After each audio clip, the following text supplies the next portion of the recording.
it's a delightful to have you, and coming to the Sunshine Coast is very special.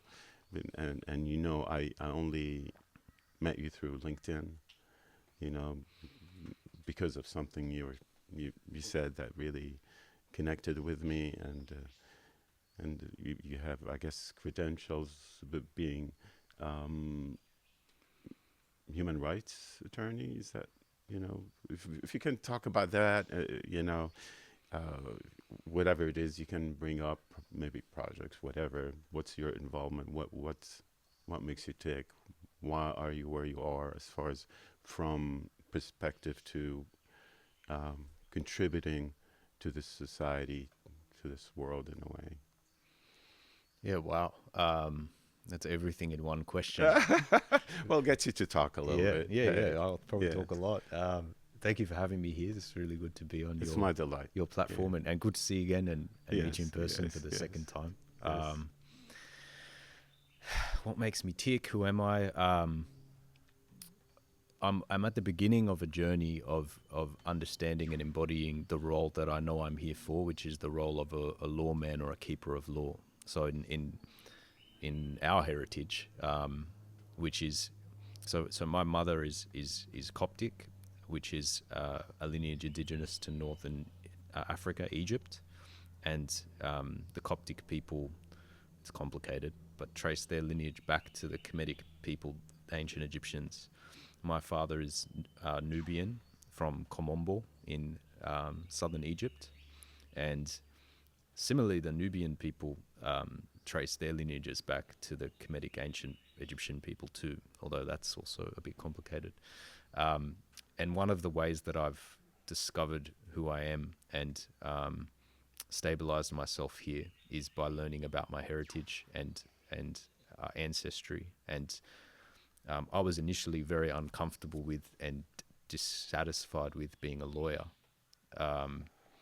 And actually quite depressed because it didn't align with who I was, Yeah. um, and I felt trapped in it as well.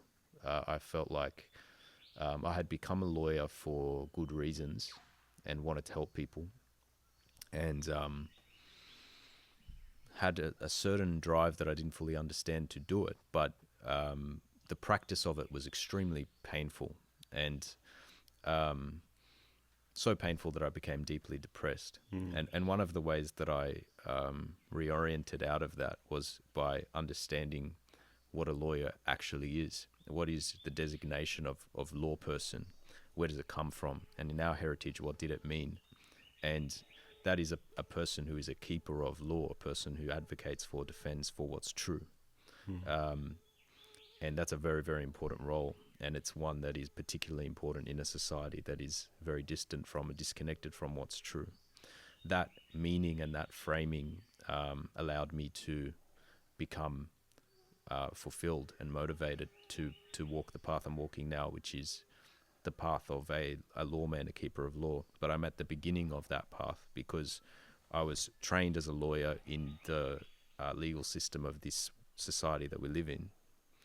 But that doesn't necessarily teach you to be a lawman or a keeper of law. Mm-hmm. It teaches you to play a type of game within a type of system.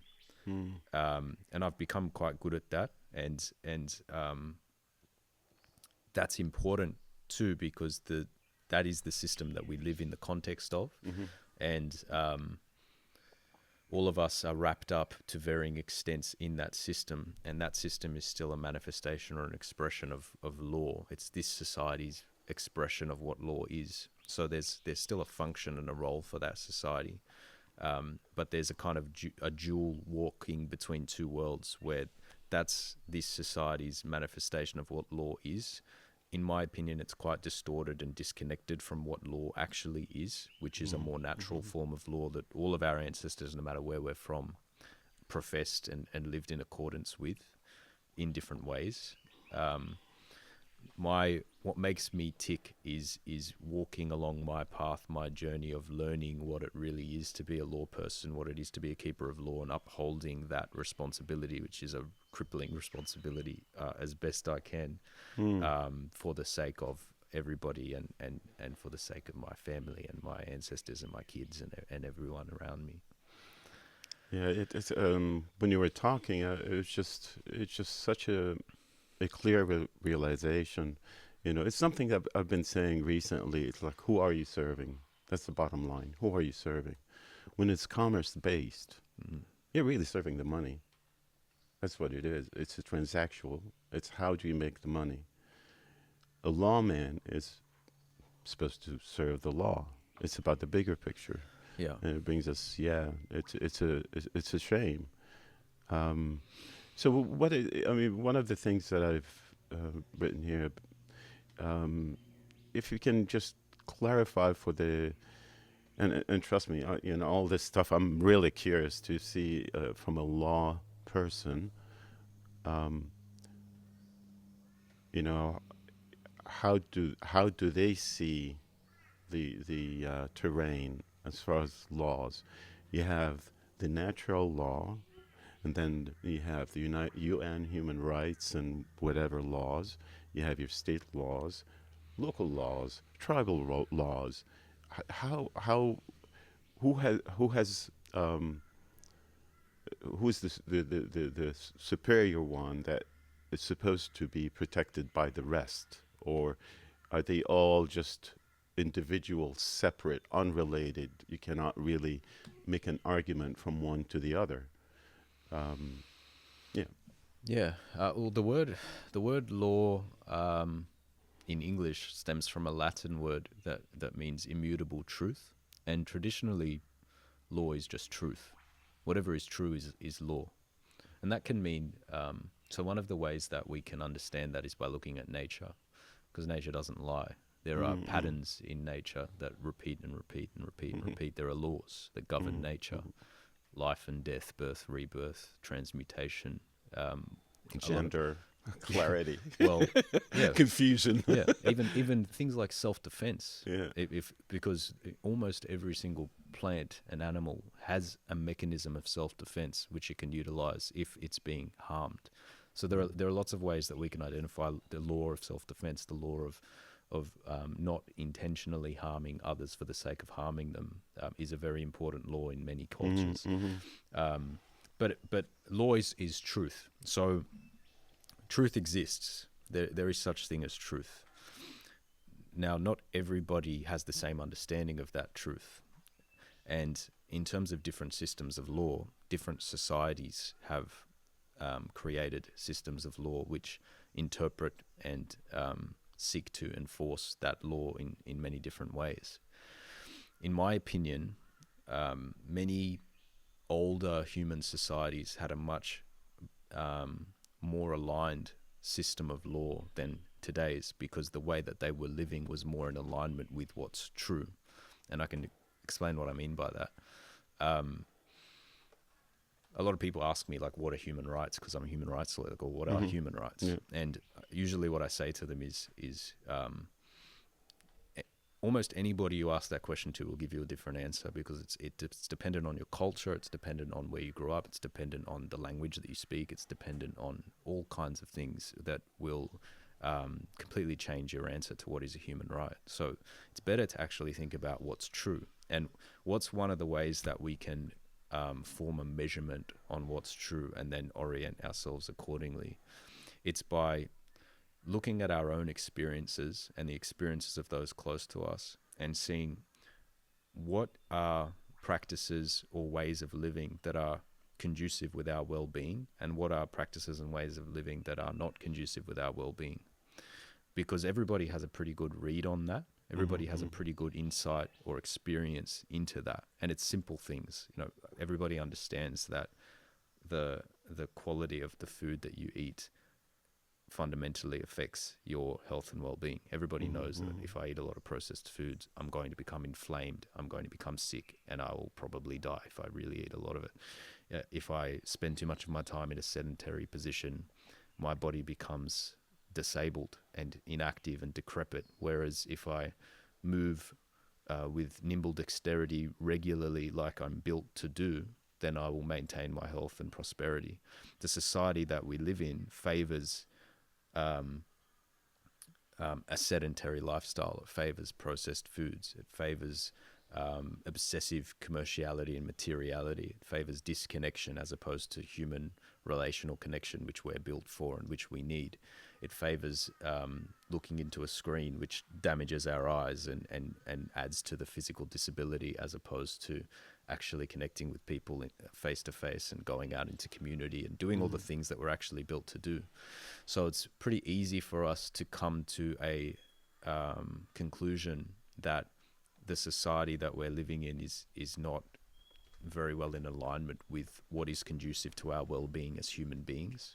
And in terms of what is a human right and even what is a law, anything that interrupts, so any entity, corporation or personal ideology that seeks to interrupt what is conducive to our well-being is anti-human and is anti-human right or anti-law, because the truth is the truth. And if we're living in alignment with truth, then we're living in a way that's conducive with our well-being. We become healthy physically, spiritually, psychologically. It's all connected. It's all the same thing.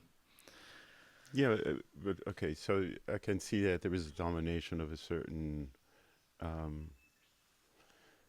foods, lifestyle, but I'm just wondering, when it comes to going to court, for example, is it all about arguing all the way down to that, or is it like math? It's like, you know, this happened, so therefore the result is this. I mean, is it just arguing, and who's got a better argument? That's how it works? That's often what happens, because the law, as it is, as it exists in this society, statute law, common law, is very grey and often discretionary in the way that it's applied. So a lot of the time there's a reasonable argument on both sides, and whoever approaches the matter in a more technically sound or creative or just does a better job of it will win. Nonetheless, the legal system in this society is still I would say pretty far removed, but still a version of older principles. And some of those principles are true principles. It is intended to be a truth-finding, fact-finding forum. Mm-hmm. And in a criminal case, for example, there's a jury at a trial, and that's made up of random members of the community who then make a collective decision on whether they think somebody has committed a crime or not. Mm-hmm. That's a pretty old way of settling that kind of dispute. Mm-hmm. So it does often come down to who are the more skilled advocates. It does often come down to money, and who has more resources to drag it on. And there's a lot of technical loopholes that are exploitable and used. And that's part of the distortion that I'm talking about, where the system itself has become quite corrupted and corrosive and not very good at achieving what it's sort of supposed to achieve. So, I mean, this distortion has been around for a while. Yeah. Nobody's interested in putting proper checks and balances in place to make it better. I mean, distortion is distortion, and, it's not about bringing justice. It's about, you see some of the arguments sometimes in court. It's like, did you or did you not? It's like, well, it's not quite, you can't say it like binary like that. It's like there is a reason. It's not it's not like, yes, I did whatever, but it's more of something that a wise man, who's empowered wise man, would understand and be able to, make a judgment accordingly, even if it's splitting a baby in half to satisfy two mothers who are claiming to have the same baby. Solomon. So it seems to me like that we've put so many processes in place to replace any decision making from the individual, and any empowerment really from the individual. You need to be a cogwheel, well-behaving cogwheel that can just swap, whatever it is. I mean, what are your thoughts about that? Am I Yeah. seeing it for what it is? Yeah, I think that I think a poisonous tree bears poisonous fruit, and the system as it currently exists isn't really based on any foundational principles that everybody agrees on. Older systems of law usually had at their foundation some form of comprehensive interpretation of what's true that the group that were participating in the system all agreed with. So there was a foundation that everybody was standing on, and you could easily see if there was something there that wasn't in alignment with the principles everybody agreed about. Our society has moved so far away from that, where everything is up in the air. Everything is this postmodern kind of thing where there's this truth and that truth and this truth and that truth and this truth, and none of them are correct.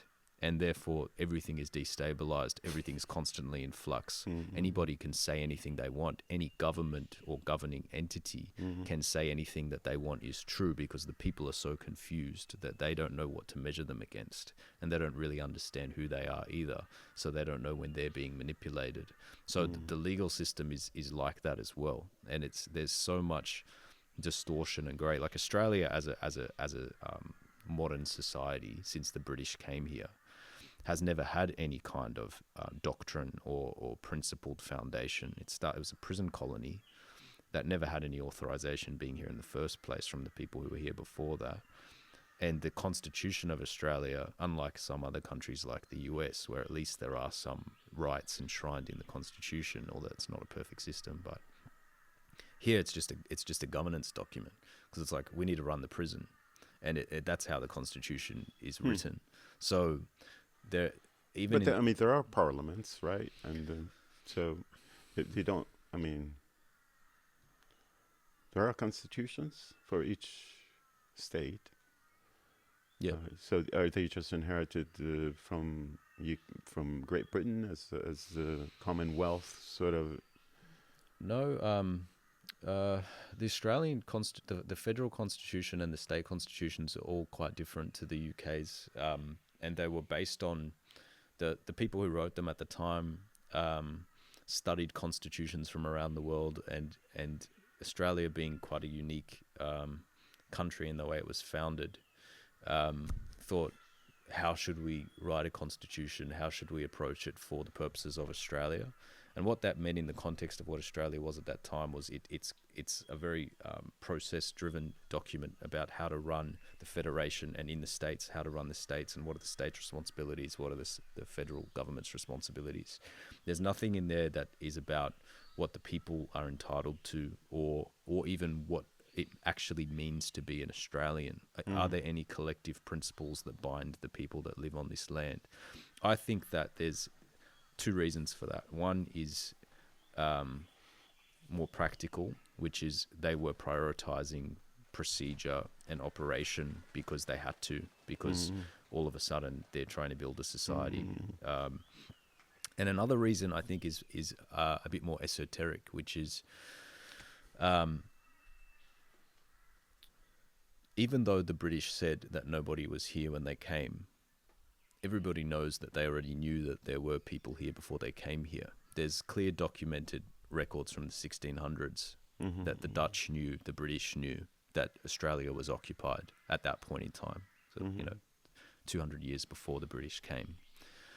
Nonetheless, they came here, and from a legal standpoint, they justified their settlement and occupation of Australia on the basis of terra nullius, no man's land, nobody's here, which is a legal fiction. And the reason it's a fiction is it wasn't true, but they knew it wasn't true, and there's documented evidence that it wasn't true. So in every system of law, including British common law, the Australian government, as they became, had no legal right to be here, no legal right to set up a government, and are indeed still illegally occupying this land. I think that some of the reason that the society hasn't fully enshrined human rights into its law is because they know that it might not be consistent with the operation and nexus, the commencement of this society in the first place. And there might be problems for the government if they start naming too many human rights, because the people whose rights have been breached, for example, people who never consented to having their customs and culture and livelihoods and wives and children taken from them, they might start using those laws. So you can't put too many human rights laws in place if you're still breaching human rights to such a huge, momentous extent. Fair enough, but I mean, Australia is a member of the United Nations, and there is declarations of rights there. What does it mean? And that ties to my earlier question. I mean, I understand each society have their own laws, but we have like international things. We have some people are going around saying we believe in we don't believe in the corporation. We are self. I don't remember the terms, but basically, you must have heard. Yeah. It within the same society, there are different influences of different laws. Some you can cite human right laws. Like, do you know I renounced my nationality, by the way? I think you told me. Long time. Yeah, I think you told me. It's like you're a member of, United Nations, which is the Declaration, United Nations Declaration of Rights, Human Rights. So it gives me the right to choose to renounce my nationality, or there are some things that you shouldn't do. And right now, it seems like everybody's giving blind eye to that internationally with all the crimes happening around the world. I mean, I can see that there is so much influence from the U.S. on the UN and other parts of it that, they may choose a certain direction and overlook, but it's getting to be hard to overlook. I mean, the U.S. now is the only country in the world that's has a veto against, executing what the United Nations and the International Court of Justice can provide. I mean, the U.S. is the only one pretty much standing against it. Probably UK as well, but yeah, this part of it is, like if you're being done wrong, let's say, for argument's sake, by the Australian court system, is there a reference you can go outside of that, or that's it? You got chewed by some laws here because whatever it is, it seems like it's all about arguing something. What do you? So I guess we're talking about enforceability, right? Like, is there a way that you can protect yourself if something happens, if the courts go against you or somebody breaches human rights or a government institution? It is true that Australia is a signatory to the United Nations treaties and covenants. There's 7 primary treaties and covenants. Australia signed them. The main one that a lot of people were talking about in the last few years is the International Covenant on Civil and Political Rights, ICCPR. Australia was one of the first countries in the world to sign it, and Australia was like pulling other countries into the room, telling them to sign it as well. And it contains lots of different rights within it. The question then becomes, okay, you've signed and covenanted into an international treaty where with other countries around the world, you're saying, we're going to do all these things. For example, Article 7 says, nobody within the country will be subjected to medical or scientific experimentation without their consent. Oh, now you're telling me that. Well, here's the thing, right? So that exists 3 years right? later. Well, here's the thing. Everybody knew that, right? That's so everybody's saying that. Yeah. But here's the thing. So how is the ICCPR enforceable in Australia? So generally, if you sign the ICCPR, you're responsible for a few things, according to the ICCPR. One of them is making sure that there's a mechanism of enforceability domestically, because international law only really has any power domestically if it's ratified and enshrined in domestic law, meaning Australian Parliament has to pass a statute to say people should not be subjected to medical or scientific experimentation without their consent. Because and the reason they would do that is we've just covenanted into the ICCPR.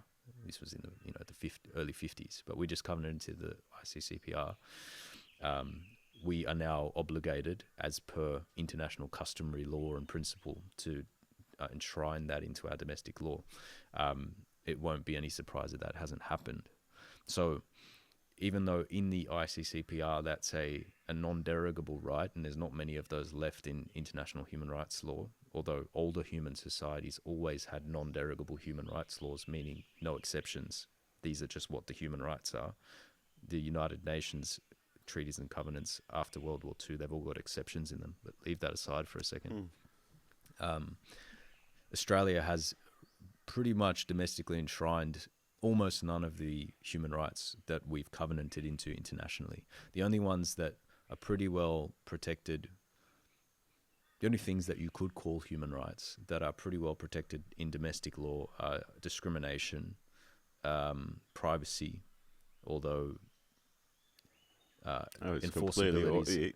I don't think privacy. I think everybody knows privacy has completely been stepped on. Yeah, there's I mean, statutes that make breaches of privacy unlawful. There's just not much you can actually do about it. Yeah. But at least there's a federal privacy act, and there's a privacy act in each state and territory. And then in our constitution, the only right that the High Court has said retrospectively is sort of protected in there is something called the implied right to freedom of political communication, which is, the reason it's implied is it's not an express right in the Constitution. So they're interpreting a particular provision in there to say that if the government ever did something explicitly that limited somebody's political communication, that would be unconstitutional and unlawful. That's the only... But I've seen it done in the neighborhood in Sydney. Yeah. With the Aussie Cossack. Yeah. It's like he ran to the embassy. The Russian embassy became a Russian. Well, this is where citizen. the grayness of this legal system comes in, because then it's like, okay, define political communication, and there are many ways to define that. Yeah, they're not very detailed about I mean, if you do the wrong thing according to their eyes, they can do whatever they want in a way, up to maximum whatever it is. Yeah, can exaggerate. Yeah. Well, we saw it during COVID with the pedantic wordplay around what does mandatory mean in terms of getting a vaccine or getting a medical treatment. Where, so the Supreme Court in New South Wales said it's not mandatory. It just you just lose your job if you don't get it. That's not the same thing as being forced to get it. Yeah. But it's so you can almost twist anything into anything. Yeah. It's languages. That's how language is. True. So. That's. But if there was the truth needs to come in. Well, exactly. If there was underneath the system, there was a set of non-derogable rights or principles or values that the society as a whole agreed on. For example, we don't force people to undergo medical scientific experimentation absent their consent. Then you can adjudge what the judge said and say, hang on a second, that's not consistent with one of our fundamental principles that we all believe in.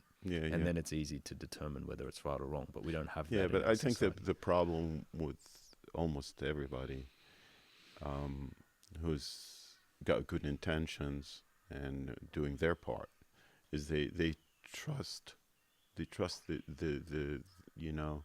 that you have your best possible intent by saying, it's not mandatory or whatever. They don't see the completely wrong interpretation or that they can use against you if they decided to. They have the ideal scenario in their head. This is what is happening. It's part of our nature. It's like when you want something, somebody tells you a little bit, you're getting blah, blah, blah, blah. You have this dream and you have a good picture of what it is. And then when you get to see, it's like, it does sort of fit, but actually, no, some of it is missing, Yeah. I actually have a tendency to do that. I see the best in both people and situations, but that causes me sometimes to bypass the potential pitfalls. So all the time. I'll give you an example. When we moved to the Sunshine Coast, I had a very idyllic picture in my head of what the transition would be, and as a result was a little bit naive to how destabilizing a big shift change move is. Which it's like I knew that, but I didn't look at it in its full real glory. And as a result, coming here was probably a bit more challenging than it would have been. That initial period was a bit more challenging than it would have been if I had sat with the potential a bit more that things might be hard. Things might not just be this idyllic picture that I'd painted for myself. So I agree. It is a part of human nature, but it's definitely part of my nature as well. It's all about learning from mistakes. That's what we end up going by. Yeah. It's like, Yeah. you know, it's like, sounds good, but let's be careful. Everybody's not cautious. Yeah. Yeah. Yeah. Please don't forget to drink. I already tea. finished it. It was amazing. Well, Thank you. Bring more. Oh, sure. Okay. Thank you. So my understanding, you were doing well. You have some sort of Maat or Maat method Yeah. or something like that. Maat's Can method, you please enlighten everyone? What is that about? Yeah.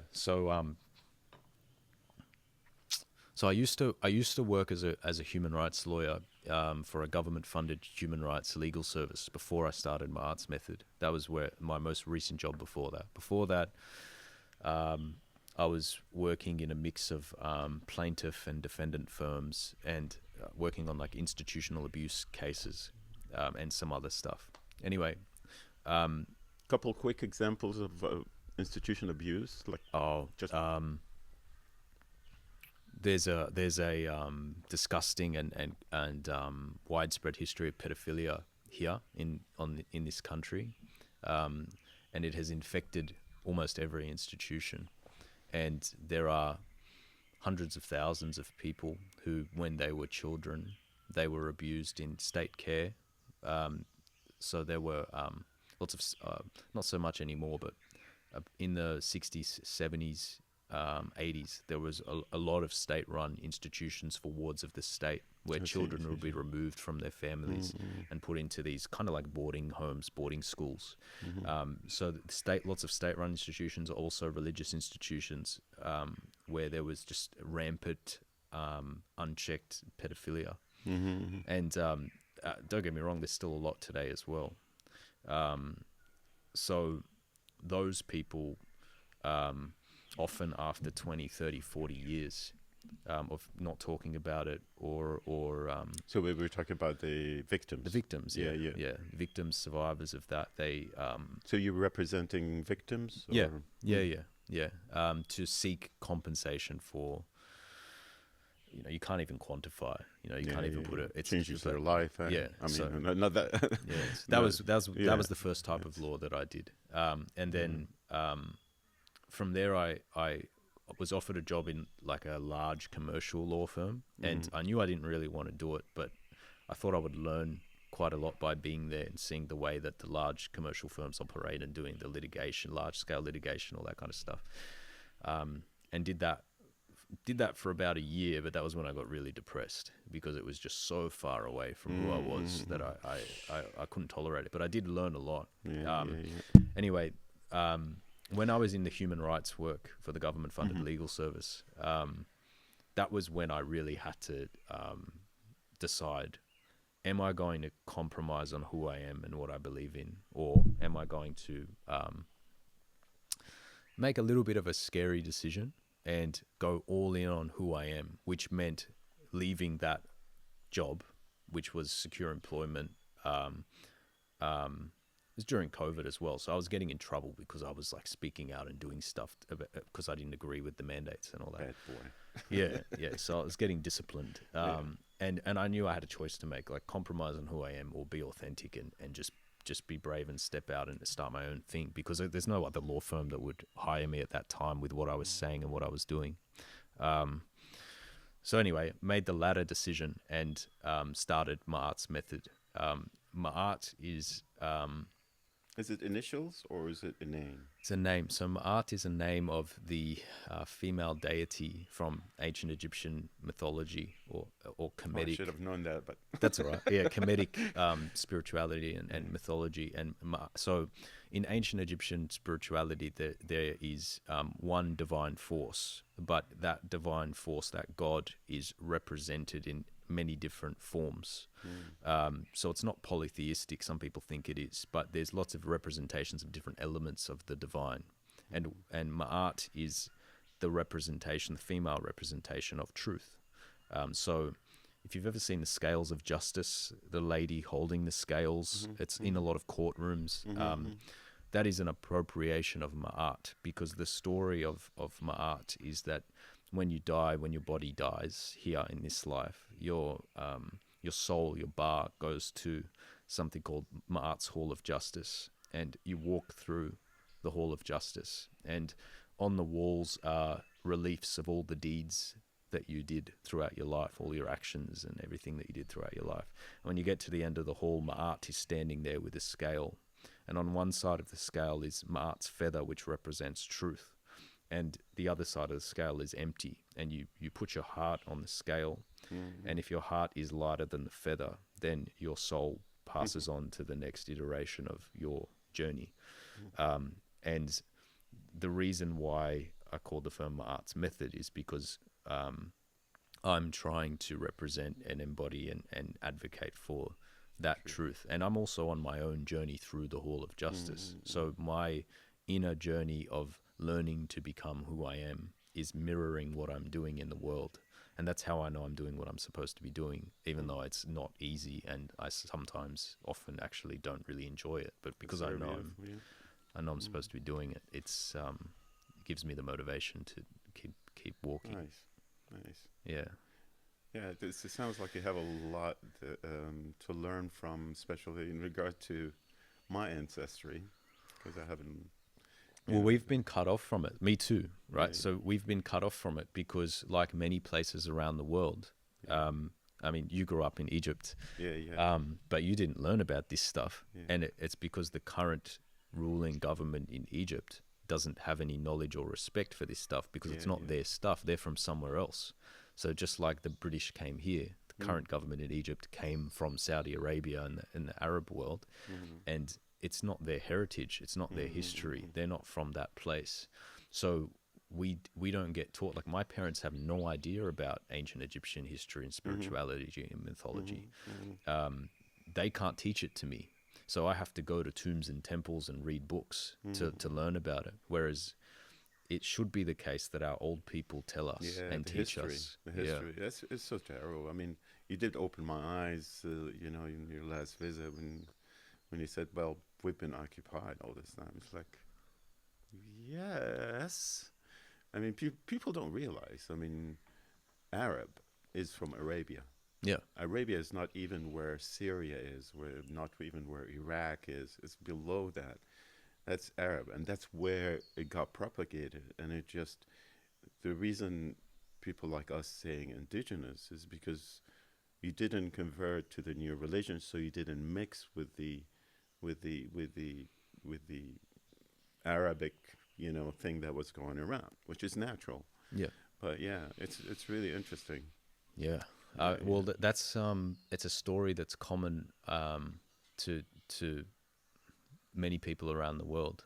But the culture that I think, one of the cultures certainly that has maintained the purest tether to their expression of truth, is the indigenous people from this land, the original people here, who still have their old people who still remember that truth and still retain it and teach it.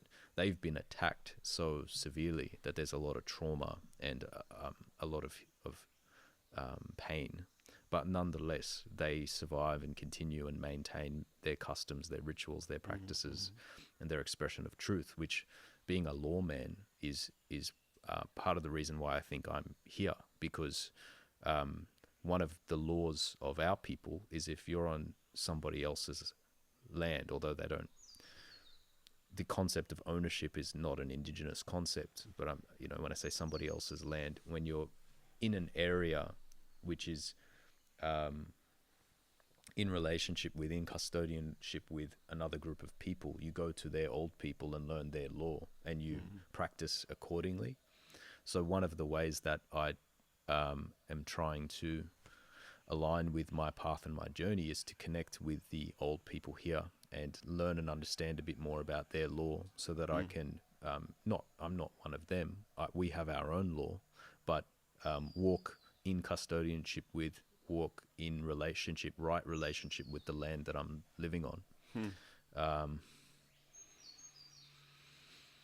think I've gone on a tangent from your question. No, it's perfect. No, it's good. I'm learning.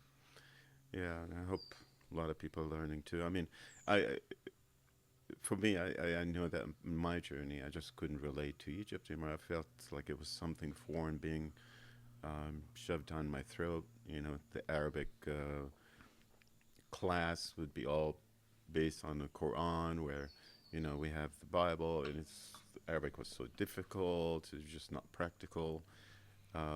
It's just the whole thing I was not able to relate to, so I got out of there. Of course,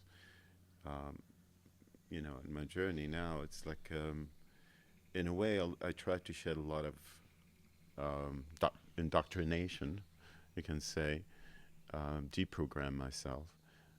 But I mean, now my laws are based on what is proven, what is real, what is true. And aside from that, I mean, it's like what, I don't remember what you were saying, but I always, picture the old times. Or when you talked about animals, it's like, we were talking about healing the other day, it's like how the podcast before that. And, you notice people are just focused on their injury and their healing process all throughout their life. And I know we all need to heal, but life needs to be focused on life. It's like you don't see a dog or whatever that's injured and it's completely focused on this injury. No, it's got to focus on everything else. Yeah, it hurts, you massage it, but it's about being in connection. I don't understand much about, because I was going to say about rules and, like the indigenous stuff. It's like you sort of, in my case, I wonder if there is that real stuff, where is it? Because I think a lot of corruption from the current commerce-based world, which is based on idols, and it's about serving the dollar, or serving some idol of a sort. There's no awareness of that part. A lot of times, from my understanding, the way they deal with Aborigines or indigenous people is just give them money somehow, some benefits somehow, and they just corrupt. I mean, there's no understanding. There's no appreciation of we respect your culture. You live how you live. You're not expected to learn how I do my thing so you can do your thing. But unfortunately, that's the modern mentality, is we expect. I mean, like the law, for example, is such a twisted thing. But now places where they used to be very, what people would consider primitive, because they got some education, whatever. Now they know how to go to court and put something against, like for Israel with South Africa, for example. They understand the imposed on them way of how to deal with justice. It's not like we bring representative from your side, we bring representative from the other side, and see how, like the whole thing with Russia, that whole Russia phobia, China phobia. It's a different culture we don't know anything about. They must be doing something bad or whatever it is, and there's not trying to understand, like their way of thinking about democracy. I'm sure there's democracy. Maybe it's just different than our way. Is our way perfect? Definitely not. And it's like my thought about a lot of things. Since it's not perfect, I'm willing to listen because it needs to be fixed. It's not like we're there already. A lot of people believe that we're there already. but there's no harmony. I don't see the harmony between relationships, society, in any which way. So there is a lot to learn, a lot to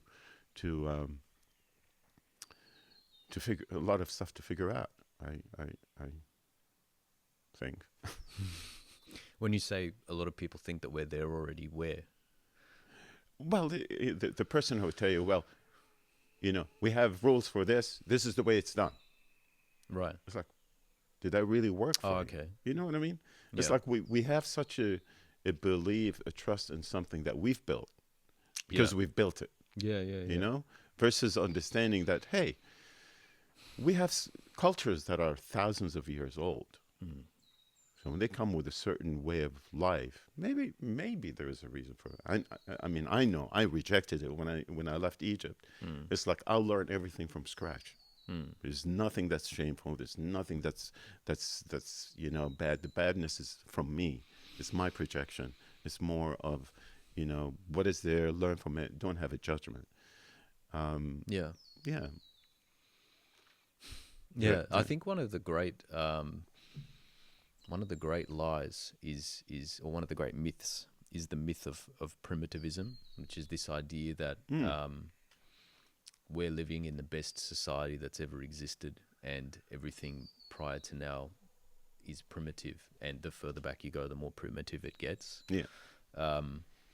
And one of the great tricks involved in that myth and that lie is a distortion of how we're measuring greatness, because you're talking about the sort of commercial obsession here, which is it's a corporate obsession. We're living in a society that is geared towards the interest of corporations as opposed to individual human beings or communities of human beings.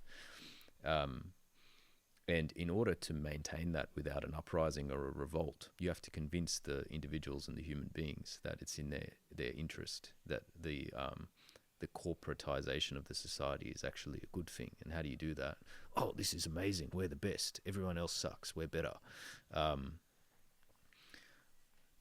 Access people's egos and distort history such that people are afraid of alternatives to what they currently have. Mm-hmm. But the reality is that we're so people don't go back very far when they go back in history. A lot of people go to medieval times and they look at the Black Plague and they look at these very dire periods of modern history, but they don't go back thousands of years, and they certainly don't go back tens of thousands of years. And if you go back to that scale, you see that the last 500 years are by far it's the sickest humans have ever been. It's the least connected we've ever been, and it's the least the lowest functioning version of ourselves that's ever existed, because human societies before ours had a far greater, more profound connection to who they were and to their capacities and attributes as human beings than we do. And we're living in a way that was more conducive to their own well-being and the well-being of their communities in complex communal structures, and using aspects of who we are that we don't even know about now. So I think that I think a big part of it too is like the cell of the community or the city is the family. Yeah. What are we doing for the family? Mm.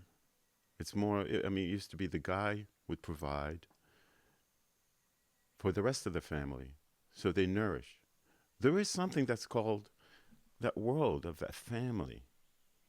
Yeah. Where is it now? It's like everybody's got to go to work. Nobody has time for anything. Yeah. Everybody has to go to work, not just the guy and the girl and the wife, but also the kids. Mm-hmm. You gotta, and it's like it's a war where you have economic hitmen that is trying to snipe you all the time, unless you get on your feet and try to avoid them by, patch here, patch there, whatever. Yeah. And it's very well practiced that way.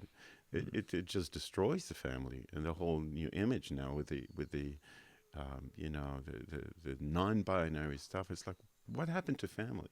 Mm. It's all like, it's not cool now. It's a, but I'm not sure. A few years from now, I think it'll be amazing disaster with the rate we're going. I think. Elon Musk sees it. It's like, you got to go have babies. Mm. We're going to collapse unless you do something. We're going to collapse. Mm. First you have, the developing viruses that are harmful. Then vaccines, which according to many are very harmful as well. And you have the whole thing with the puberty blockers, blah blah blah. There's so much toxins in the food. It's like a war. Mm. You know. It is like a war. There's certainly a very explicit attack on the substance and makeup of who we are, including the family unit, including men, including women, including children, and all of that is a manifestation of what I was saying before, which is a good way to measure something which is anti-true.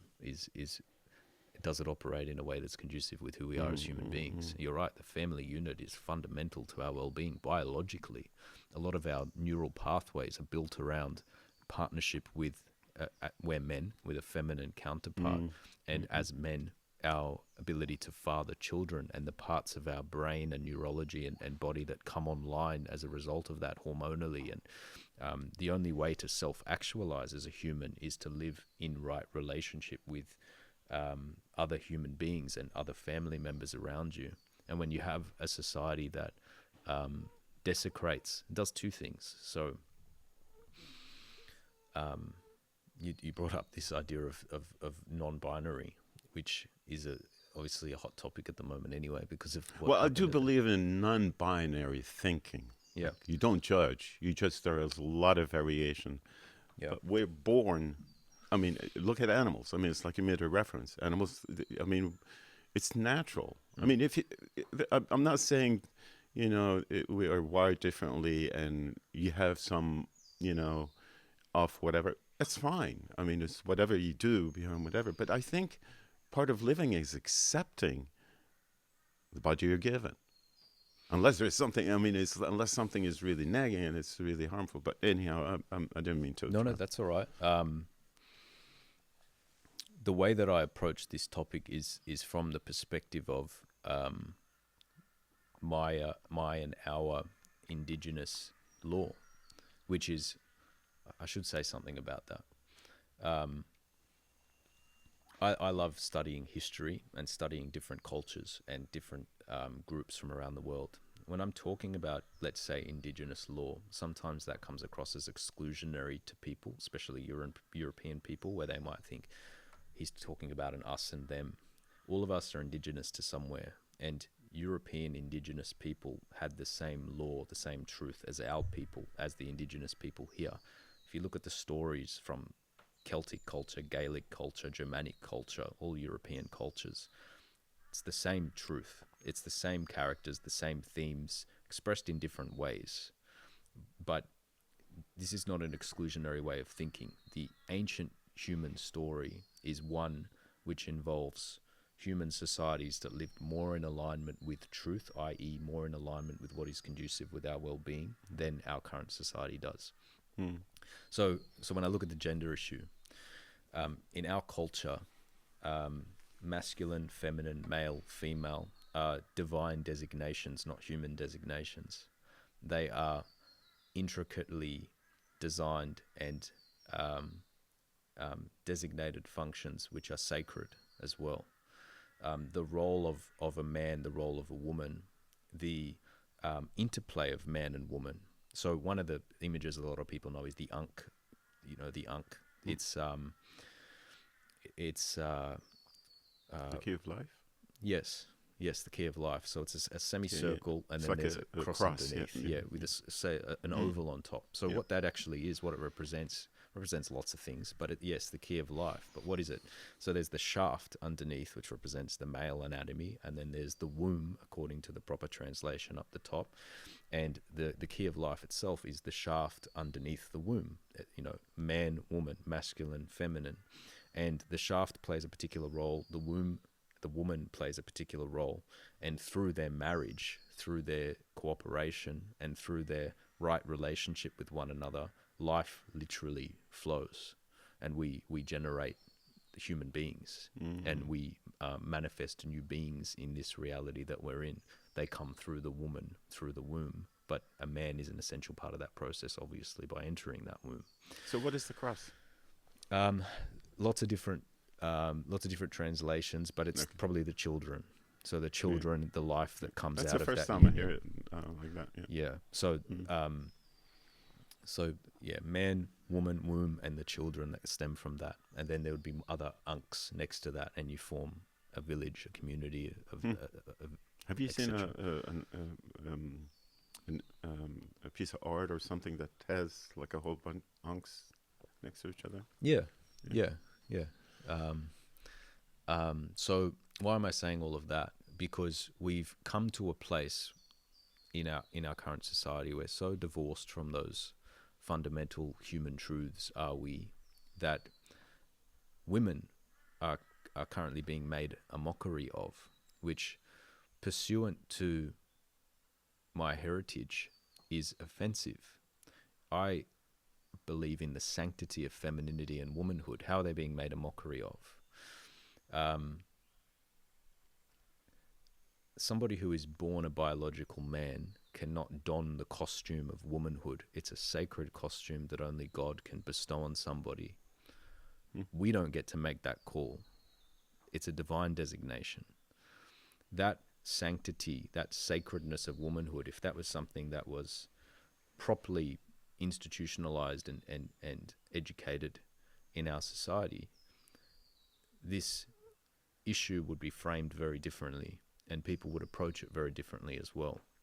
But not only is that truth distorted, you're attacked if you speak it. So if you stand on indigenous principles, sacred ancient human principles, which every culture around the world shared, now you are attacked.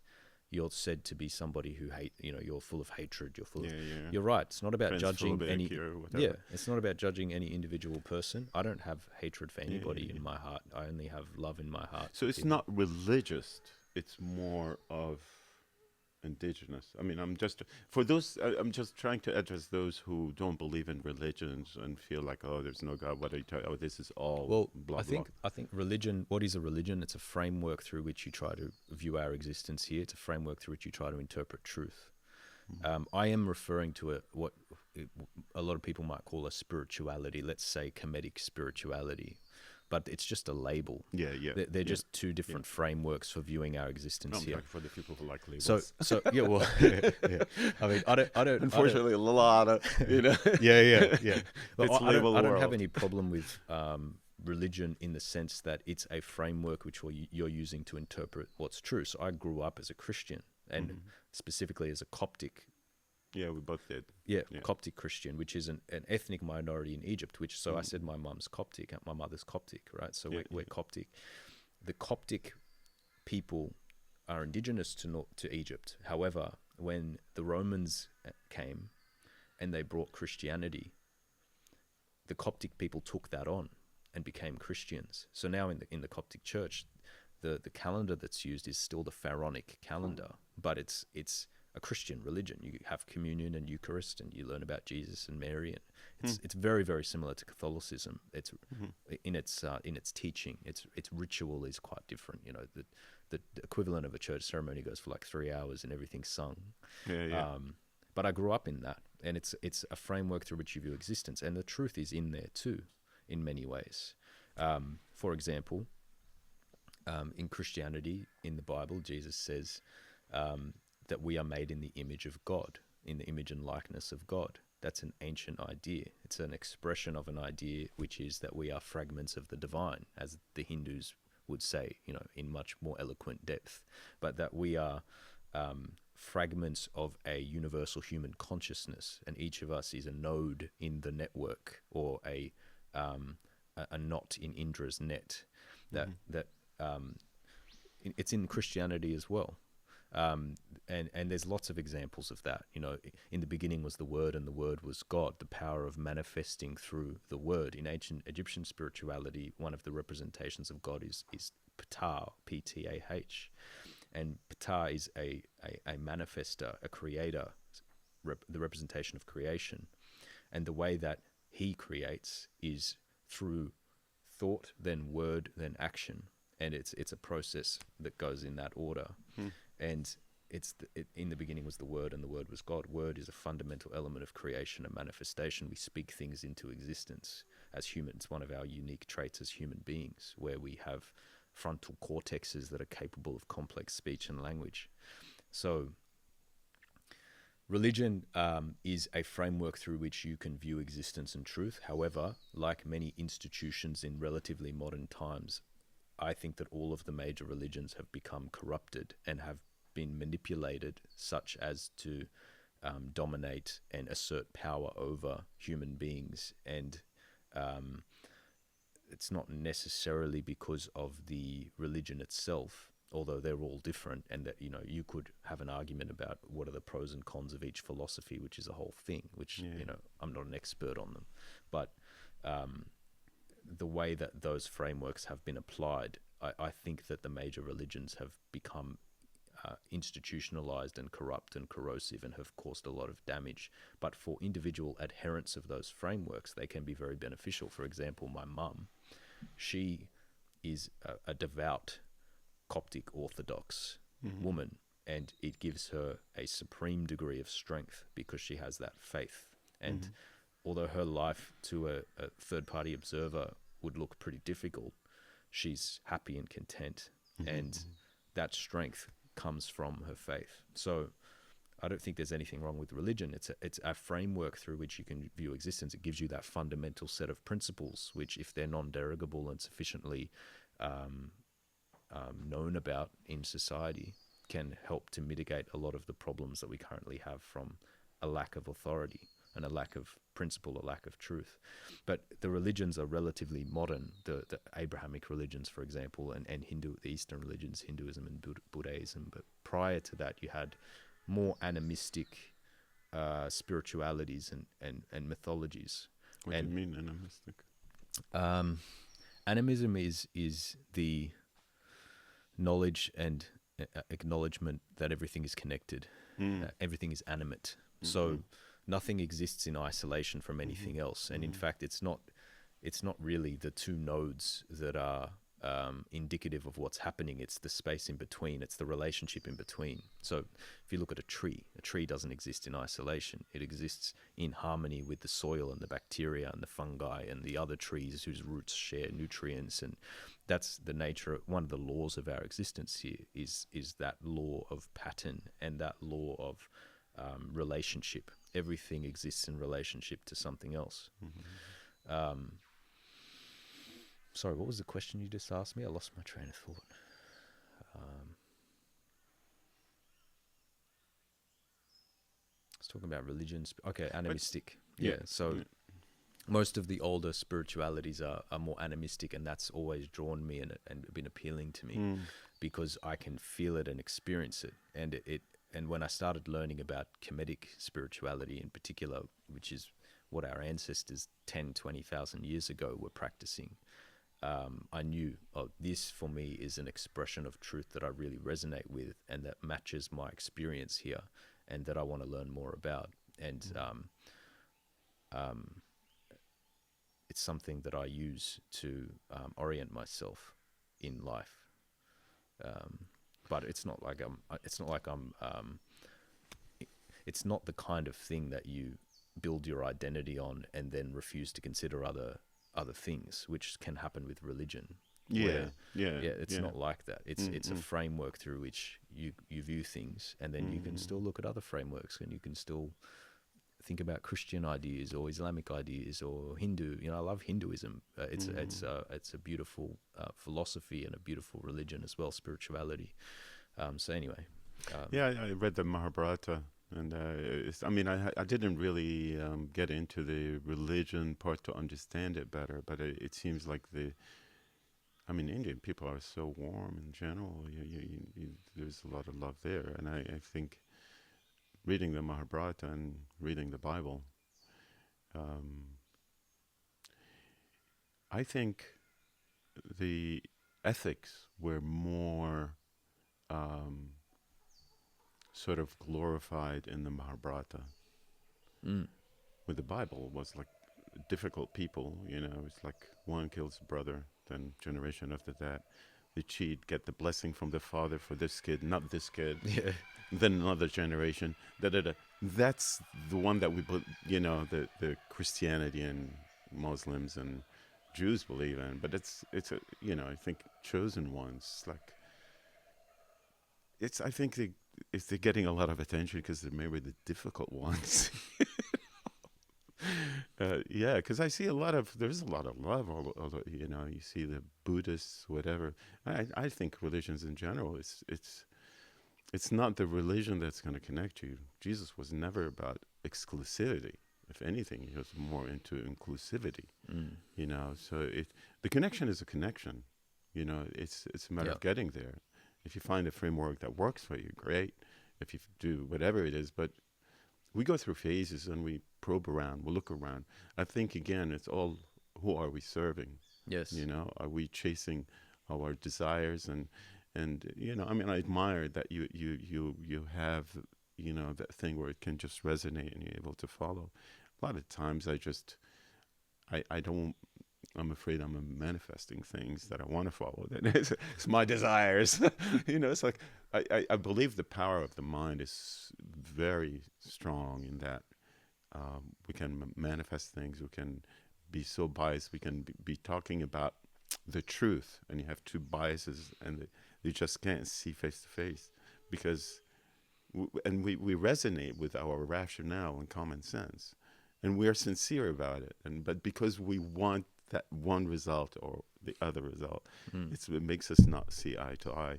Unfortunately, the ability for empathy and be able to sit in other person's foot and understand, like, hey, I can see why you see it that way. It's going further and further. It's more about virtue signaling what is right and what is wrong, and you just make just a judgment. Um, Mm. it's funny with thing with Russia and the States. They want to bring weapons right at the border of Russia, and where the States, they never put themselves like, hey, would you allow anybody to come in your region and do that kind of stuff? Mm. It's that ability to from any level to be able to put yourself in another person's foot. If you're not able to do that, then it's only one way of seeing things, and you miss out on your putting light to your blind spots to learn more things and grow. Yeah, I remember I went to Egypt in October, and I met my several members of my mum's family for the first time. And one of the guys I met, beautiful guy, about my age, my cousin, my first cousin, my mum's sister's son. So he's about my age, but he's grown up in Egypt, and it was like seeing a parallel universe version of me. He even looks like me and everything, and I'm sort of hanging out with this guy for the first time. Dreads as well? No dreads, no. Oh. Yeah, didn't see many dreads in Egypt, except when No. I went to the south. There was Oh, a yeah? lot of people there. Yeah, in Interesting. Aswan and Really? sort of Komombo, because there's a lot of Nubian people there, How and is a it lot there? of them are growing dreads. How is it there? I really liked it. Yeah, I Yeah. really liked it. It's a lot of fun. You'd love it. Have you been to the south? Only when I don't even Oh. remember it. I was so little. There's an island, Elephantine Island. It's just in the Nile off Mm. Aswan, which is Mm. where we stayed for a few days. And the whole island is full of Nubian Rastafarians. Oh, really? Yeah, which All you just right. wouldn't expect in Egypt. All right. And it's a cool place, cool. So are fun they place. related to Ethiopia? That's where Rastafarians came from. How did that? Actually, I've no Because idea. I tried Selassie to. was the one. Who, Yeah. I guess a lot of people, think he's God or something. And When I say I don't know, I tried to ask a few of them, how did this happen? Yeah, because Rastafarianism's not a Nubian thing. Like Nubian people have their own religion, language, culture. Um, and what a couple of them told me is they've really resonated with the message coming from what was happening in Jamaica at the time, because they felt like the same thing was happening to them, because the Nubian people were very heavily persecuted by the Egyptian government, just like the Coptics, but I think actually possibly even worse from what some of them were telling me. Yeah, I heard the South, Yeah. you at least one dies every month. Yeah. Something like that. Yeah. I heard from relatives. It seems like they're trying to eradicate them. Yeah, that's what I heard. Yeah, Yeah. it's because they resonated with the Rastafarian message. They just took this island, just took it on. But yeah, the south of Egypt, it's a beautiful place, and the people outside of that, the Egyptian people as well, whatever that means, they were amazing people, and not just Christians. I was a bit scared because I had a lot of people were warning me, saying, my wife's not Egyptian, and we took our 2-year-old daughter. She was actually one and a half at the time, and we were traveling in the south by ourselves because we left our family and we wanted to see the rest of the country. And I was a bit worried because people told me, it's a bit dangerous to travel around as somebody who's not Muslim. And you obviously aren't, because you've got long dreads, and your wife she's Filipino, and but the people were beautiful. There was no aspect of anything negative, and several families welcomed us in like family, and they knew I wasn't Muslim. They obviously knew I wasn't from there either, and they pulled out what they had and shared with us, and it. But in general, that's a very Egyptian way, regardless if you're a Christian, Muslim, whatever. I mean, you can be whatever area, and people, اتفضل shay or whatever, they're very hospitable, warm people. Yeah. Well, you say thief, everybody helps you. Yeah. There isn't like, it's none of my business. Everybody is connected, almost too nosy at times. It's interesting because that's what I think. I see the best in people, and I think Islam is also a religion with a lot of beauty in it and a lot of truth in it too. Yeah. I heard some amazing guys. I mean, I see differently now. I see everything differently now. But when I was there, I relayed this experience because I went back to my family, and they were the ones who were warning me. I said, no, they were beautiful people. They let us in. They there was nothing at all that was dangerous or whatever. They said, so you don't live here. That's why. If you lived here, you would see. And I don't know, maybe you could tell me about that. But anyway. No, where I grew up, I didn't experience anything like in that little town. It was more modern, you can say, a lot of expats or whatever. Maat. Oh yeah, I went there. Yeah. I'm sure it changed quite a bit. Yeah, it's very it's a very happening place now. Is it? A lot of people go there. Yeah. But I remember, like, we had a holiday apartment in Alexandria, and we used to go there every summer or whatever. And I got introduced to my neighbor, the Greeks girls. I remember every year I see them there. But eventually I got to meet them. Yeah. And they had their friends, whatever, and they were like relieved that I was Christian. And it's like I didn't experience it much in around Cairo, but Alexandria, maybe it was a little bit more. I remember around the time when I left Egypt, there was on the bulletin board in the university, "Death to the cross worshippers." Oh wow! Yeah, I was like, okay, timing. Yeah. See ya. Yeah. Oh, that's and it is, get out of here. It is a shame. It is a shame, and unfortunately, I love Bassem Youssef with the same spelling, my last name. You've heard him before? Yeah. I've seen him when he talks around. about religion, I really like him. It's like he was saying how the problem is with religion.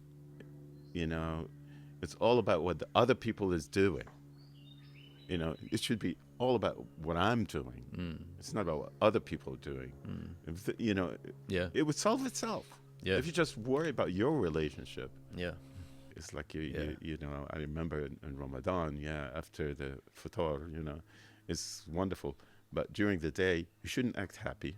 You shouldn't act like there's nothing wrong. It's like, I've been fasting all day kind of thing. It's like, don't worry about other people. It's your relationship. It Yeah. doesn't have to, it shouldn't, and that's what's hurting the whole world, Mm. you know.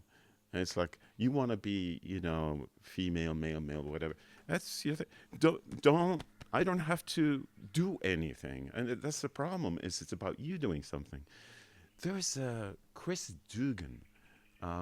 He's I think professor. He's a Russian guy. He's a military philosopher.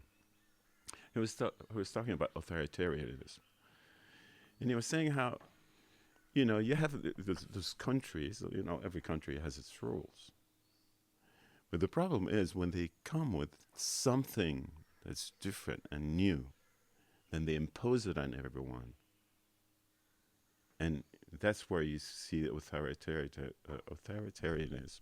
Mm. Where certain policies it just gets put in place. It's unrelated to anything except somebody's. Oh, this is the way to go. This is the way. Toilets versus whatever. You know, versus those other countries, they have those rules. You know, basically they're democratic. They will do whatever it is in general, but they don't tell you. They don't push new things on you to do. That's it was the way it was worded. It was like it's just you know sort of pulled a veil kind of thing. It's like, wow, I see what's going on. With Mm. what's going on in the world. Mm. I mean, trying to force Uganda to adopt GBTLTQ, their own separate culture. Yeah. And because they refuse, then they're going to stop World Bank money release, blah blah blah. It's like it's not your culture at all. Why? Yeah. It's yeah. Well, that's the issue when you become dependent on systems that are corrupt or don't respect the same principles that you respect. Yeah, yeah, They have a lot of power in relation to you, which is what happens to many of us individually in relation to the system we're living in, where if we become too dependent on that system in circumstances where we don't align with that system, the system can use that against us. yeah. That's completely opposite to democracy. I mean, democracy, you protect the minority. Yeah. It's not you harass the minority. It's a we need to coexist. I mean, where is that phrase? Speak for the voiceless, or just protecting the unempowered, whatever. I mean, to me, I see the biggest powers have the biggest responsibilities Mm. because they can be very dangerous. you Yeah. know. They need to be more respectful, take the punches and don't respond. That's a powerful country. You know, we're like, we voice our loud, vulgar, whatever right away. It's like, hey, you can't do that or whatever, politically or whatever. Mm. For being considered stronger power or whatever. It definitely shows bullying and thuggery. It doesn't prove strength Mm. at all. I mean, it's two different things. Mm. Strength is, you don't take advantage of somebody down and kick them in the face. We live in a system where if individuals were truly empowered, the system itself would cease to function. It would be unsustainable because it relies on our subjugation in order to sustain itself. That's the way it's structured and built. The people in who are in privileged positions within that system, therefore, rely on the subjugation of people in order to maintain their position. And it's what you're saying about the nature of the system that we're in itself and how rapacious it is. A better system would be one that recognized a dynamic along the lines of the way that I've heard it expressed that I like is as opposed to subjugated individuals feeding corporate corporations, really. A system that was built around a dynamic where sovereign individuals exist within the sanctity of community like people talk a lot about sovereignty. You were sort of talking about it before, like different groups of people who are saying, I'm sovereign, I'm not subject to the jurisdiction that's here. And yet sovereignty is important. Do you see this working? Those, I mean, I've heard some people who are able to put the sovereignty on themselves. There's so many different variations of it, of this philosophy. The way I would answer that is I would say, I agree that the legal system that's currently operating here is operating without lawful authority, pursuant to its own law and also pursuant to human law and truth. I think that it is operating pursuant to theft, and its occupation here is without authority. The simplest way to substantiate that is what I said before. They came here on the foundation, on the premise of nobody's here, we can set up our own shop. People were here, and people here had their own customs. They had their own complex relational societal systems. They had their own tribal law. They had their own custodianship and caretakership of the land, and all of that has been damaged and desecrated by the people who came hundreds of thousands of years later, and using violence for the most part imposed their system on the people here. So I agree that the system that is here does not have lawful authority to operate here. When you say, does it work? It does going into a court and reminding them that they don't have authority here, and then seeking to get a positive outcome for yourself work. Not that I've seen, because you're asking the court to recognize its own illegitimacy, which is existentially a problem for them. An interesting case. So in what case where it can work? When can it work? Yeah, like something is imposed and you're not accepting that as a law. I personally wouldn't go to a court on this land, a British court or an Australian court, and try to convince the court that its authority is illegitimate. Yeah, of course not. Yeah. So where would you go? Well, it depends what the problem is, but I'd try to solve the problem in a different way. One of the ways How would you get around it if you're forced, or I mean, I'm a lawyer, right? So I know I try to play the game. So I will. Let's say I have somebody who's been wronged. Yeah. I understand the law, and I will try to walk them through that system to get them the most positive outcome possible. Yeah. If we can avoid the system, we absolutely will, because you don't want to be there unless you have to. But one of my jobs, like one of my clients once said to me, "Oh, your job is like holding my hand while we walk through hell," and it's kind of like that. But you can learn the rules of the game and try to win cases and try to get positive outcomes, but you don't want to be there in the first place. Yeah. To go back to this, so you end up going to the court anyway, and if yeah, I mean, it depends what's. Yeah, I mean that's the reality. Yeah, like if you have to, it depends on the situation. So, for example, let's say we're neighbors and we have a dispute. I would do my absolute best not to go to court about that. I would work with you as a human being and sit down with you and try to mediate and resolve the dispute. And that's not something that can be impinged upon by the courts unless one of us says, no, I'm not willing to talk to you as a human being. I'm going to file something in that court. So sometimes you end up there, but you don't want to be there. You know, criminal laws like that. If you get charged with something, you don't really have a choice. They'll come and take you. And civil law can be like that too. If somebody sues you in court, or a government decision gets made and you want to try and dispute it or something like that, sometimes you have to go there. And it's just a question of understanding the rules of that system and playing it. Let me say this though, there are lots of groups who say that you can go to court and using a very defined and careful system solve your problem by issuing notices and convincing the court of its illegitimacy and therefore bypassing the issue. I personally haven't seen it working, but I'm not saying it doesn't work. I think I've read one thing that worked. I don't remember if it was in England or it was here. I was very surprised. I don't remember what it was about. Yeah, I've read accounts of it working from secondhand people. Somebody who told somebody. Yeah, and I've heard of people who say it's worked hundreds of times. But when I've tried to dig into finding some kind of proof Yeah, yeah, that it worked, like a judgment or just talking to someone who actually did it themselves, I've had trouble, and it has given me some skepticism, and it's on a logical level. Maybe somebody will comment to this podcast and say, "Hey, I went through it. I was able to do it." I don't like the idea of outsourcing my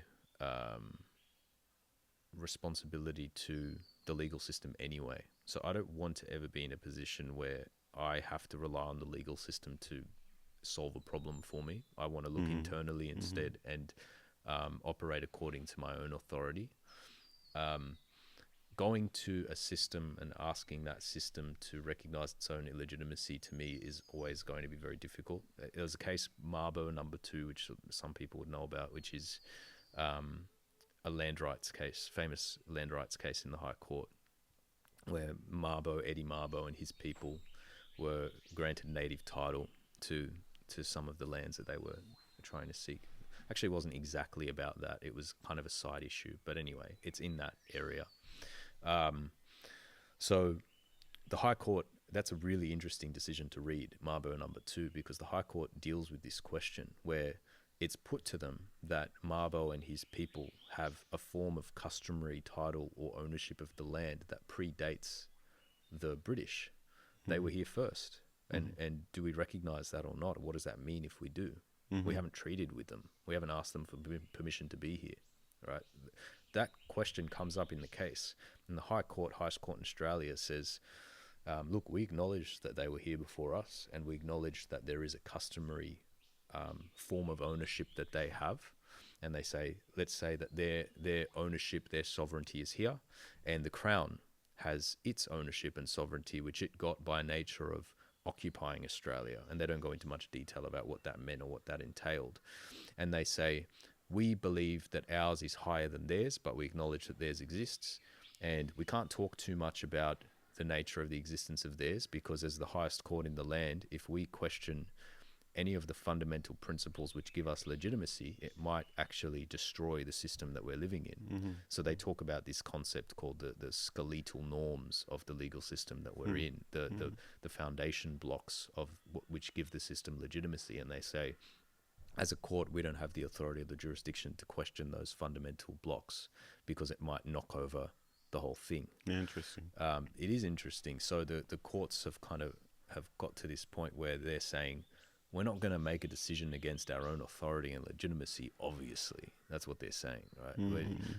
And that makes sense. So that's why all of the corrosive issues with the legal system and with the society that we're living in, I don't think the legal system is going to provide solutions for that. It might be a tool in the toolbox, but the solutions have to come more organically from people, individuals and communities who actually decide what their principles and values are and act on them and live in accordance with them, like we used to do before the corporations came and convinced us all that attainment of resources and working 24 hours a day and not being a good husband, father, wife, daughter, and not knowing who you are was better.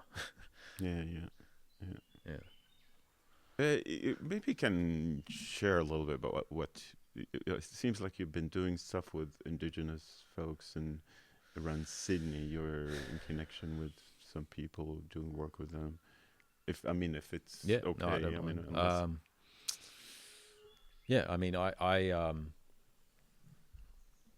I've been trying for a long time to make sure that I'm operating in accordance to law, because I'm a lawman, and one of the ways that I've been trying to do that is to learn the law of the people here and to walk in tandem with it. So Gabi, that's who you well, that's the people here in the Sunshine Coast, but I just moved here. So I've met a few elders since I've moved here, but it's the beginning of that relationship. Whereas I came from I was living in Western Sydney, the Blue Mountains. And I, through my work, when I was working as a government-funded human rights lawyer, one of the areas of human rights law that they sort of allowed me to go into was working with indigenous communities, particularly around policing. So policing, yeah. So the police use excessive force, assault, battery, I see. false imprisonment, malicious Yeah, yeah, yeah, prosecution, yeah. especially in rural communities, and especially against Aboriginal and Torres Strait Islander people. So rural wouldn't be around Sydney. Oh, like Broken Hill and That would be. all over the place. Yeah, Mm. Broken Hill, Northern Territory. So you've been all around for Yeah. that project. So. Yes, I'll both in my own work with Maat's method and before that, and also just in my personal life as well. Just trying to go to different communities and either just learn and listen, or if it's in the context of work, because sometimes I get asked to go, I will go and try and help them with their legal problems with the training that I have in this system. So, like, I'll give you an example of one of the things that led to me leaving the government-funded human rights team. There was a young boy, 15-year-old boy. So in Australia, some people will know that in rural communities, a lot of the drug trade is run by and or heavily involved with police, methamphetamine in particular. And in Broken Hill at the time, there was a senior constable and some of his friends and family who were heavily involved in the trade of methamphetamine. And it's kind of one of those things that's well known, but nobody can really prove it, and they won't do anything about it if you complain about it. And people are scared to do anything about it. So how did you get the gist that it is Just through spending a lot of time there and common word of statements mouth. by different witnesses? Yeah, that's right. And in this case, and this is one of the ways, in this case, this 15-year-old boy witnessed the senior constable actually involved in a deal. And the constable saw him, and that was a new thing where it was actually witnessed explicitly like that. And the next day, the boy turns up dead, and the official story was that police went to arrest him on the basis of some reason that they made up and pursued him, and in the context of the pursuit, he somehow mysteriously died. Maybe he fell over, or I think they said he had a cardiac arrest.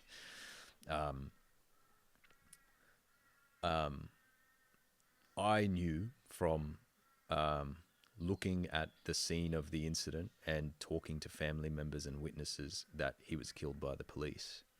And the family knew as well. And they were telling me, we want to go to the media.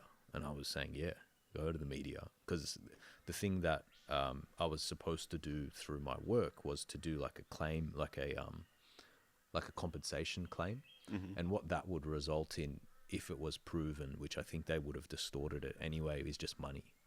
And like, if your son's been killed, money probably isn't your priority. You want justice, you want exposure of what's happened, you want public awareness, you want some kind of accountability. So the family wanted to go to the media, and there was a rule in my job that we couldn't go to the media generally, because the CEO of the organization was friends with the commissioner of police, and also because the funding was kind of dependent on that relationship.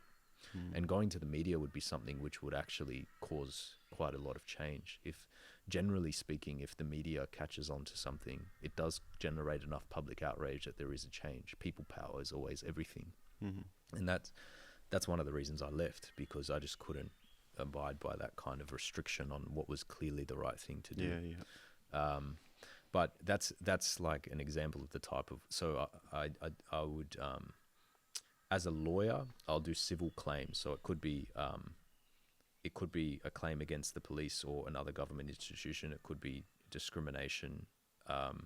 It could be, there's a lot of original tribal people and groups now who are asserting their own sovereign systems and laws in new ways, and setting up groups and courts for that purpose. And there's some work I'm doing around helping them do that.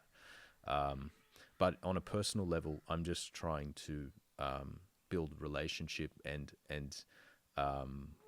humbly, because you don't assert the right to learn. It has to be offered to you, seeking to learn about the law of the land I'm living on. And that's a long journey and a long process. And there are elders who I'm very grateful to say have allowed me to learn a little bit from them. But I'm just at the beginning of that journey, just as I'm relatively at the beginning of learning about our own law as well.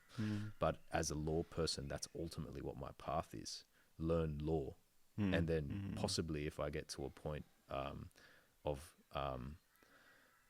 competency, using it or teaching it. But I wouldn't really say I'm at that stage yet on that side of things. Whereas, so I'm still focusing more so on being a lawyer, but I'm operating pursuant to the principles of truth in that world, if that makes sense. Like, definitely.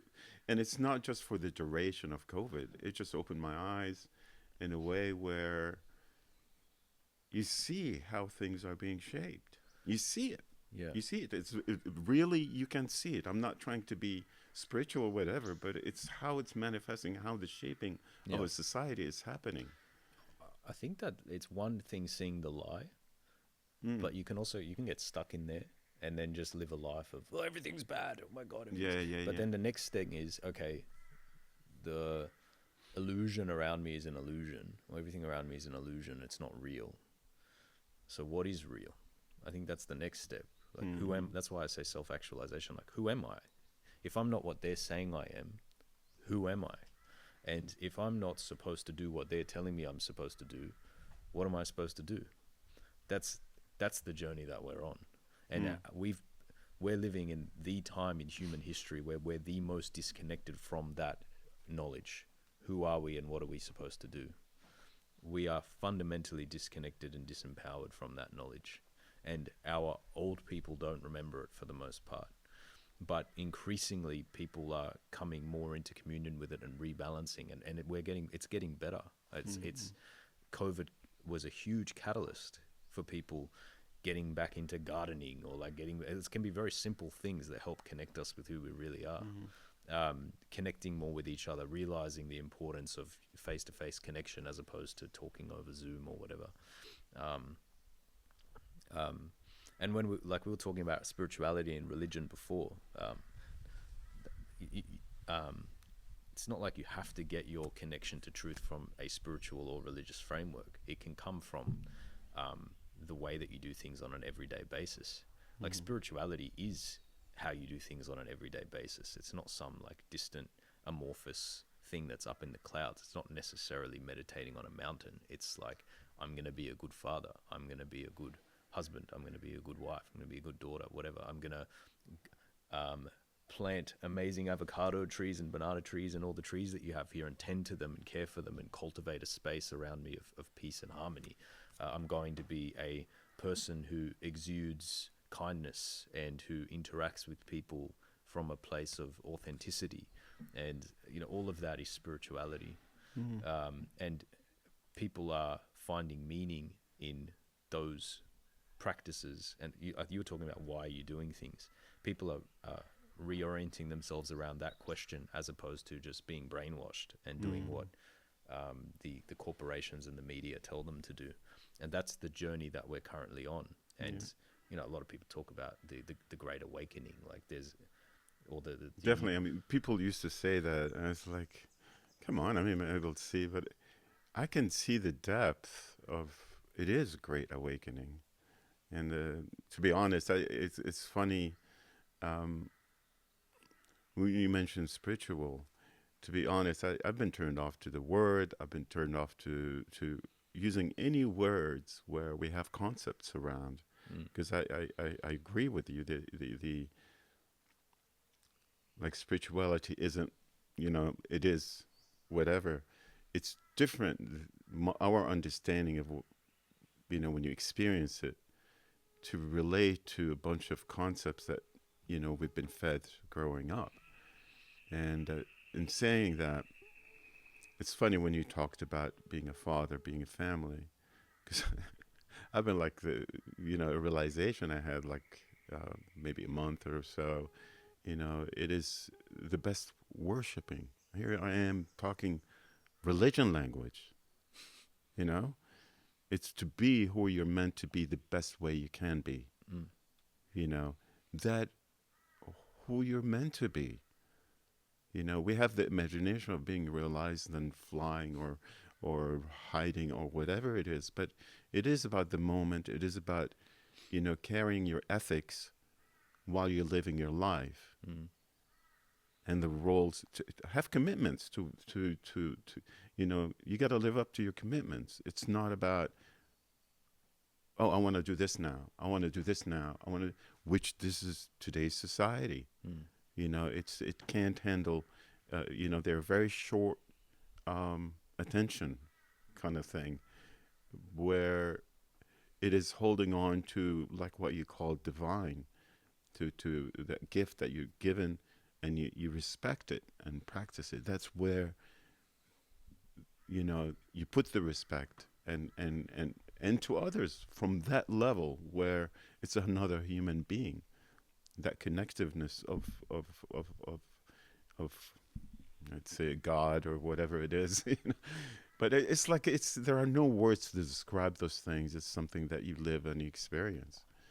um so yeah, worshiping is a lot easier, I believe, than what we imagine it to be, because it is, I I'm, you know rituals and certain, um I mean, from the heart I can understand, and of course we can build ourselves to be from the heart to do things. But I think worshiping is really to be what you're meant to be first. I mean, that it's like, for anybody who have any um, respect to old scriptures, whatever. I mean, the Ten Commandments are across the board. Everybody respects, Mm. you know, and it's the number one. I'm your God. There's no God in front of me. Number two, don't create idols. We're creating idols, worshiping the the God money, uh, um, and the rest goes on. Where it's like you honor your father and mother, whatever it is, and it's like if we find reasons not to respect that. I mean, it is amazing. I mean, people don't realize what that relationship. I mean, unfortunately, some people, they don't end up with with a father or mother or whatever, or can be a troublesome house. But what parents do for the kids, and what and you see I mean, I always admire the respect. It's not that somebody's macho, but it's somebody who's strong and again able to be humble to something that's greater. And it's not playing an ego thing, but it seems like we're in a world of narcissism. Yeah. It's all about me, what I want, you know. I drop what doesn't serve me. I used to get a little bit cringe when I hear that. It's like, serve me. It's just something about serve me that is Yeah. just, it's like, wait a minute. Yeah.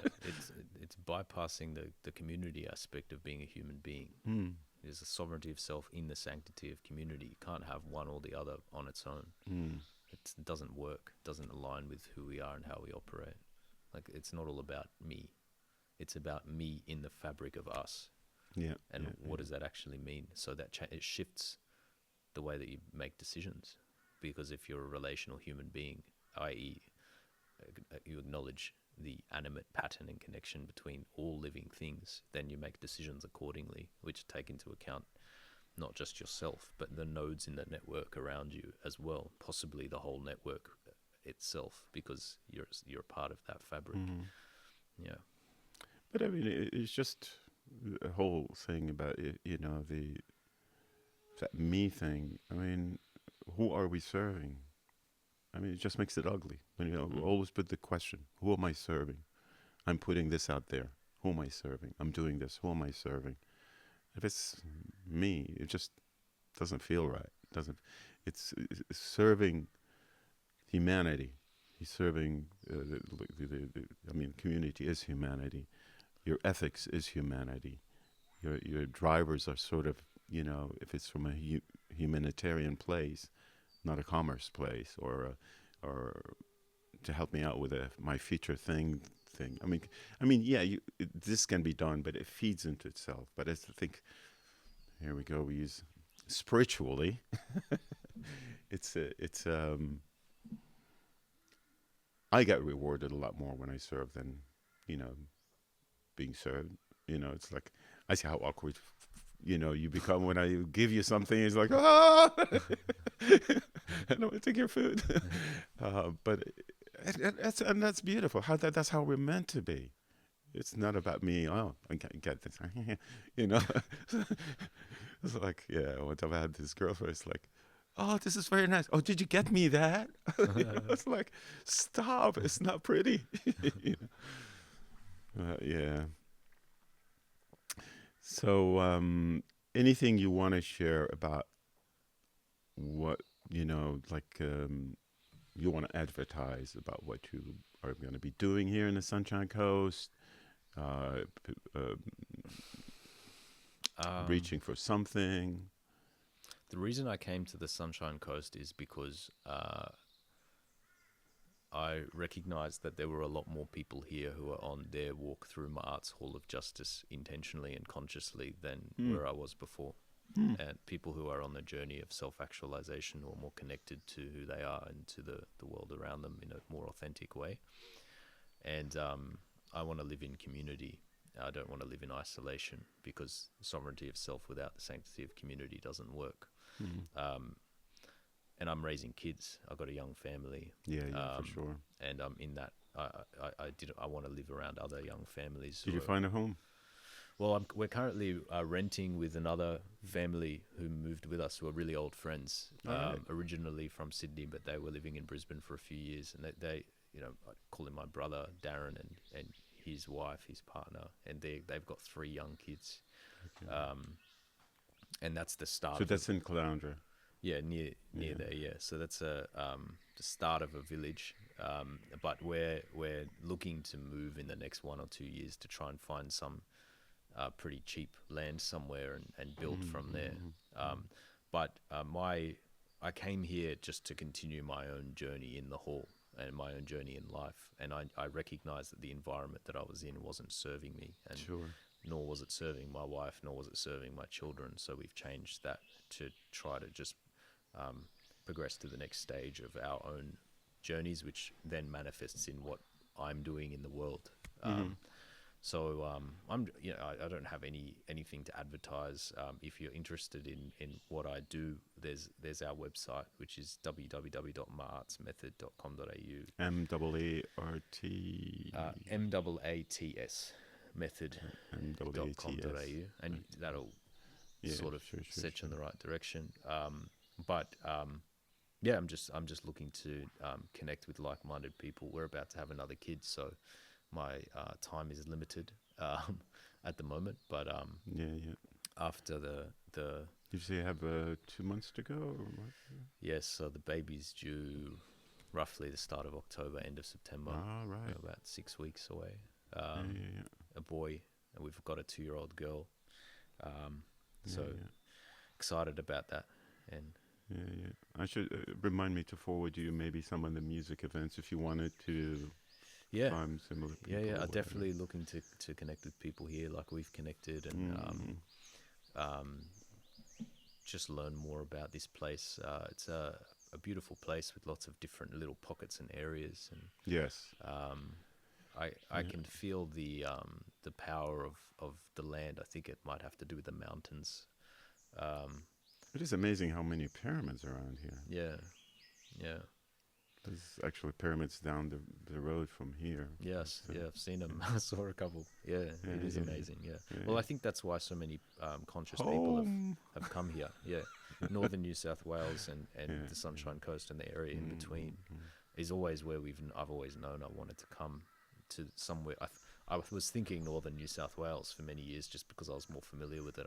I go there all the time for work, and I just go there because I know lots of people there. But we've landed here instead. It was like a last-minute pivot where all of a sudden the Sunshine Coast seemed right, and I can sort of understand why. I'm beginning to understand why through being here. But I don't know exactly where we're going to land yet. But probably somewhere. Hopefully somewhere like this. I mean, this is absolutely I hope so too. Yeah. But you got to come towards the north, man. It's a lot cooler in the north. Well, that's what I've learned through being More here. friends in the north. Yeah, that's what I've learned through being here. But I didn't know that before I came. No, that's all It's right. very obvious when We you have, get here, though. yeah, Yeah, yeah, yeah, yeah. yeah. Well, thank you so much for coming here. It's a pleasure to know you, and definitely like family to me, and I'm sure we're gonna have opportunities to talk again, have podcasts or whatever. But yeah, thank you so much. Thank you for having me in your space and in your beautiful home. And yeah, really enjoyed the conversation and appreciate you talking to people and just having conversations around their perspectives and ideas, and just allowing people to speak and spread their truth, or their version of the truth. So thanks for having me. Thank you. Appreciate it. Now that you mentioned the Bushcast and perspective, I did want to clarify, for everyone. Yeah, Bushcast. The logo is basically, or the motto is perspectives, sentiments, and expressions. So it's not law. It could be. But you're the one who need to make sense of things. You have your own experience. Nobody pushes, their own experience on others or how you should do things. You have your vehicle you need to drive. I've got my vehicle that I need to drive. I share my experience.